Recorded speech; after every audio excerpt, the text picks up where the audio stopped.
And this handout is then a good segue to our class because, as it says there, these are really important intro topics for all of organic chemistry. So we are reviewing mostly Gen Chem at this point. We will see some new things in this handout. And yes, like I said, it's a really good segue into the rest of this class because these are intro topics that are extremely relevant to organic chemistry. So first off, let's start with what we do know. We are going to draw like an organic chemist today. All right, and the bottom line is that we use different ways of drawing molecules and compounds, and some, probably if not all of these, involve some sort of shorthand notation because we are drawing so much that we really need quick ways to draw. And so with shorthand, we definitely need some detail and some explanation. In general, we have 4 different ways to depict a molecule. We have the molecular formula. We also have Lewis structures, which we should be very familiar with. Then we also have condensed structural formula, which you guys haven't seen before, and then line angle structures. And this line angle structure, this is the Mac Daddy of them all. So as soon as you want to get here and get most comfortable, because this is what we're going to be using seriously day in and day out, this line angle structure. Okay, so first up, the molecular formula. As it says there, it just gives the number of atoms of each element in the molecule of one compound. Right, and so the downside of the molecular formula is it really doesn't tell you about structure. That's really the downside of the molecular formula. Because, as it says here, compounds can have the same molecular formula, so it really doesn't tell us much. So we'll draw another sad face for reiteration, for redundancy. Alright, so let's say we isolated this random compound and we threw it on the mass spectrometer, which we will learn about, and we figured out that it has a molecular formula of C3H8O. Okay, and like I said, we confirm that. Let's say we just determined its molecular weight to be 60.10 grams per mole. Okay, and then we can use our fun spectrometry type techniques to figure out that this has a molecular formula of C3H8O. Well, there are 2 primary structures that we're going to deal with that we could imagine fitting this molecular formula. First off, what if we had all of these main atoms in a line? Okay, again, remember that carbon likes 4 bonds. If we fill in the carbon 4 bonds with hydrogens, you'll notice that we get enough. Here's C3H8O, forgetting my lone pairs. Okay, so that's one way we could draw this molecular formula. This is actually propanol. Or what if that oxygen came off the middle carbon as opposed to one of the terminal carbons? How about that structure? H, H, O, H. This is also C3H8O. So to which structure is this molecular formula talking about? You don't know. You cannot tell by simply the molecular formula. This is actually isopropanol, or is this propanol? So as it says there, we've already seen Lewis structures, and that's what we drew here. Here were the Lewis structures.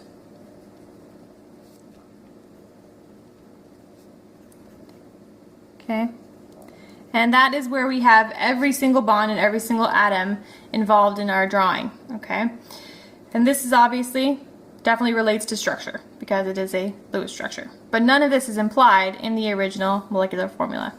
Condensed structural formula actually are new to this discussion. Okay, so these are not as easy. They're not as obvious. They're a little bit counterintuitive, but as long as you remember the Honk principle, I promise you will be fine. So it says here they do not show all the individual atoms. The atoms bonded to a central atom are listed after the central atom. If there are 2 or more identical groups, parentheses and a subscript are used to represent all the identical groups. Non-bonding electrons are rarely shown. It says there, remember the Honk principle. So that'll help us in a second. So for the condensed structural formula for propanol, it would be something like this. CH3, there are 2 CH2s, so we can denote that with a parenthesis, and then OH. Okay, notice how I don't draw the lone pairs on the OH, and as it says there in our third bullet, if there are 2 or more identical groups, parentheses and subscript can be used. So there we go, we have 2 CH2s in the molecule, so I have a parentheses and a subscript there. For isopropanol, the condensed structural formula would look like this. We have a CH, and then we put an OH in parentheses, and it follows a CH because atoms bonded to the central atom are listed after the central atom. So the CH3 group is also bound to this carbon, so it's listed after. So this OH in parentheses like that just means it's bound to the one before it, and so that's how we designate it when there are multiple things bound to a central atom. Kind of put them in parentheses. So those are the condensed structural formula. And so for what it's worth, this is what publishers use all of the time. Even I think if you look in your book, they talk about these and they use the condensed structural formula. That's because obviously, as you can see, the Lewis structure takes up so much space. Whereas the condensed structural formula, it's condensed, so it's nice and small. So way back when, in publications, this is what they would use all the time.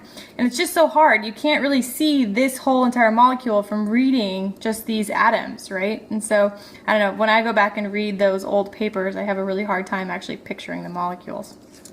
So let's do a few more practices. Again, I know this isn't always as easy and as intuitive, but let's see if we can do it.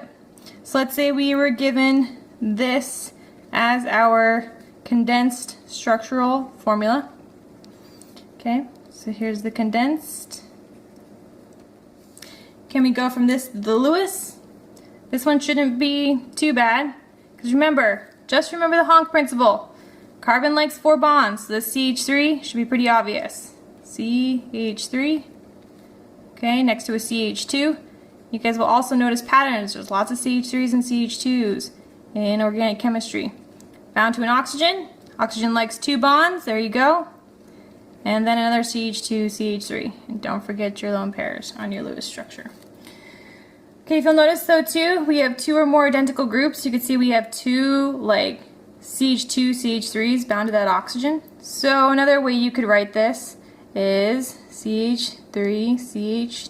There's 2 of those bound to 1 oxygen. You can definitely write it that way as well. Alright, how about going from the Lewis to the condensed? How about this one?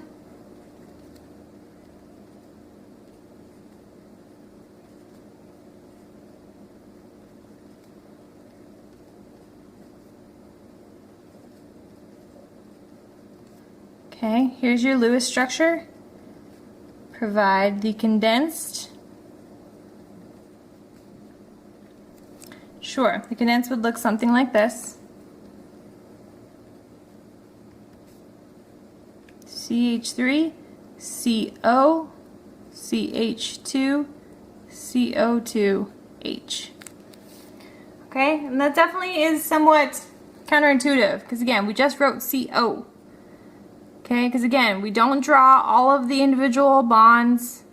It's kind of all just implied. And so instead, we just kind of write the atoms as they would appear kind of in a line. So it's the condensed.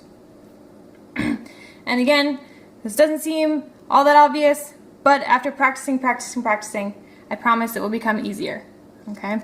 Because in the end, what you really want to get to are the line angle structures. Like I said, these are the Mac Daddy of them all. These are the quickest way to draw organic molecules. I draw these line angle structures every single day, and I promise in this class you will as well.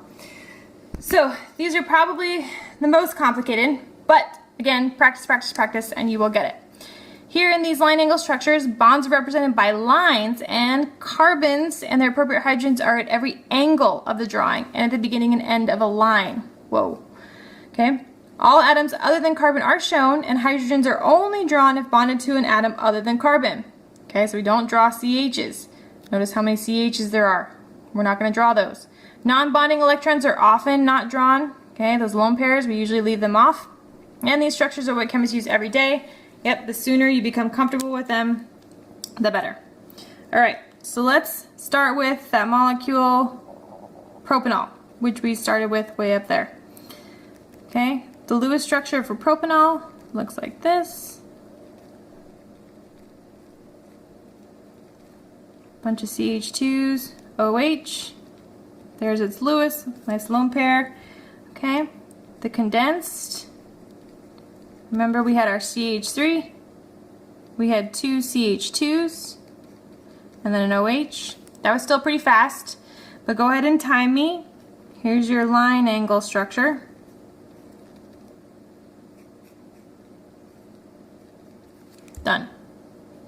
Okay, so it says here, carbons and their appropriate hydrogens are at every angle and at the beginning and end of a line. So here's the beginning of a line. Okay, so there's a carbon here, there's a carbon at every angle, at this bend there's a carbon, and there's another carbon at this bend. Okay, there is not a carbon at the end of this line, because at the end of this line is an oxygen. Okay, so it's not like a carbon and then an oxygen. This oxygen is bound to this carbon. Okay, so then as it says, the appropriate hydrogens are also assumed. Okay, so whenever it's a bend like this, it's just a nice CH2. Just a little hitch, it's a CH2. And if it's the end of a line, it's a CH3. Okay, because the carbon bonds are drawn. So this carbon here has one bond to carbon. How many bonds does carbon like? Carbon likes 4 bonds. So this carbon must then be bound to 3 other hydrogens. We just don't draw them. And again, this isn't as obvious, but I promise if you practice, you're gonna love these things. They just are so much faster. So much faster. Okay, so how about another one that will hopefully show you how beneficial these things are. What if I have something with a whole bunch of CH3s?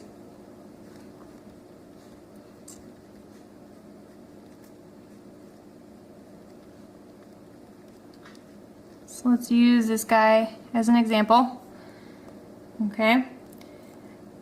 Its condensed formula, it's just a bunch of CH3s, right? All around one carbon. So you could write this as CH3. There's 3 of them, all bound around a CH, because they're all identical. So again, we have identical groups with a subscript. Okay, but then go ahead and time me. Bam, bam, bam. Okay, so again, here at the end of the line, we have a CH3. At each of the ends of the lines, we have a CH3. So in this carbon, though, you can see is bound to 3 other carbons. But again, carbon likes 4 bonds. So what's that 4th bond? It's the non-drawn hydrogen. It's there, I promise it's there, we just don't draw it. Okay, it is always there. We just don't draw it because, again, this is a shorthand. It's a way to draw them faster, draw structures faster. Okay, so like I said, I know that this is overwhelming probably at this point because you're like, oh my god, every single bend is a carbon, but I promise it will become second nature. It really will. So let's do a few more examples because that's definitely not enough. Okay, how about this condensed formula? You guys have a lot more trouble going from the condensed to the Lewis, so let's do that. Let's say you had this condensed formula, CH3, CH, CH, CH2, CH3. Okay, so now we have to go from this to the Lewis structure. Okay, CH3s we've seen millions of times before. We've seen a bunch of times before already, so we should be comfortable with that, CH3. And then we have a CH, so go ahead, let's draw that. And that's bound to another CH. And so this is where it becomes less obvious, okay? We know again that carbon likes 4 bonds, okay? But as this carbon here, why don't we just go ahead and number it? We'll label them carbon 1, carbon 2, carbon 1, carbon 2. Carbon 2 here, as is drawn, only has 3 bonds, okay? And there's not another hydrogen bound to this carbon. It would have been listed after it. So what makes sense is it could be that 4th bond. What the condensed structure is implying here is that it's a double bond. Okay, again, just remember the honk principle. Carbon likes 4 bonds. So whatever the formula is missing, it must be something else. Must be another double bond, triple bond, something like that. So let's keep numbering our carbons because it may be helpful. Okay, carbon 3 is bound to another CH2, so that should be pretty easy. And then that's bound to another CH3. So you'll notice too, again, as it's written, carbon 3 also would only have 3 bonds, okay? That's why it makes sense that it was also a double bond. It's reinforced by the fact that carbon 3 also needs 4 bonds, okay? But then again, go ahead and time me. This is super simple. The line angle is this. There you go. There's the line angle structure. Okay, beginning of the line, CH3, there's a carbon here. bound to only one of the carbons, so the other 3 bonds must be hydrogen. Same with here. Here's a CH2, again just a normal H is a CH2. But then here you can see that this carbon, okay, it's bound to 3 things. Well, it's got 3 bonds, 1, 2, 3. So the 4th bond is a hydrogen. Again, it's there, it's just not drawn. So same with this guy. He's got 1, 2, 3 bonds to other carbons, so that 4th bond is another hydrogen. Okay, how about a cyclic structure? So here's the Lewis for a cyclopentene. Okay, here's the Lewis structure. You can see it is cyclic. This is actually cyclopentenone. This is the Lewis. Okay, what about the condensed? Is it going to be linear out of the blue? No, it's going to be cyclic. Okay, so here is the condensed. CH2, CH2, CH, bound to another CH, bound to a CO. It's really kind of the condensed. So you can see we still draw it cyclic. Okay, it's not like we could imply that this condensed formula is suddenly cyclic. That's not how it works. All right. If the structure is cyclic, the condensed formula will be cyclic, okay? That's how it works. If it's linear, then it will be written linear. If it's cyclic, it will be written cyclic. Okay, we can't expect you to suddenly think that this is cyclic. Again, that's just not how it works. And the line angle here is going to be super simple. Just draw your cyclopentane, double bond. There we go, done. Okay. So like I keep saying, I know this seems overwhelming, but I promise if you practice, again, you saw how fast I can draw this as compared to a Lewis structure. You're going to love these. Promise, you are going to love these.